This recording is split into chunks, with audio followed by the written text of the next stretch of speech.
Salut tout le monde et bienvenue pour une nouvelle vidéo Back to School.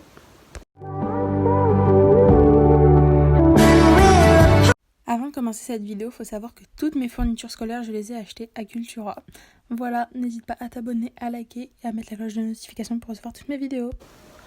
On a toutes mes fournitures scolaires ici. Et voilà, donc je vais vous faire le petit haul. Faut savoir que avant d'aller à Cultura, j'ai regardé tout ce que j'avais l'année dernière, les cahiers vides, l'école, etc. Et donc ce qui fait que j'ai pas eu besoin de racheter énormément pour les fournitures scolaires, sachant que j'avais déjà des choses l'année dernière, des cahiers, etc., des crayons de couleur.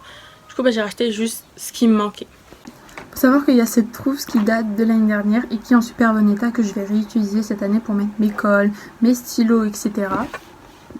On va commencer par tout ce que je vais mettre directement dans la trousse. Donc j'ai acheté ces souligneurs. Ils sont vraiment trop beaux, ils sont pastels, etc. Chaque année je les prends et cette année j'ai voulu les prendre en petit parce que l'année dernière je les avais en gros, sauf que je trouve que ça prend beaucoup trop de place dans la trousse, du coup je les mets pas. Ensuite j'ai pris un 4 couleurs simple avec un petit peu de couleur comme ça, voilà. Et ensuite j'ai pris de la colle parce que c'est la base. De base, j'ai déjà plein de tailles crayons chez moi, mais j'avais jamais vu des tailles crayons pastel. Ils existaient en bleu et en vert et en rose, sauf que j'ai pris le violet vu que c'est ma couleur préférée. Franchement, il est trop mignon, j'ai craqué. Ensuite, après, j'ai pris du blanco, c'est la base à avoir dans une trousse, et je trouvais que ceux-là, ils étaient vraiment petits, et donc c'est pratique parce que je déteste les choses grosses dans la trousse qui prennent trop de place. Et c'est un agenda spécial collège. À l'intérieur, il est assez simple. Il y a l'emploi du temps, etc. Il y a plein de petits conseils. Donc je le trouvais super bien, donc je l'ai pris. Et les derniers trucs, c'est les cahiers. Je vais pas vous montrer un par un des cahiers parce que je pense que vous savez ce que c'est. Puis je trouve ça inutile de montrer des cahiers.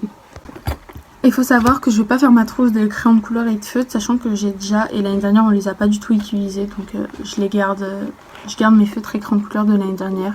Et ils sont déjà en super bon état, dans une trousse aussi, qui est en bon état, donc j'ai pas besoin de toucher à ça.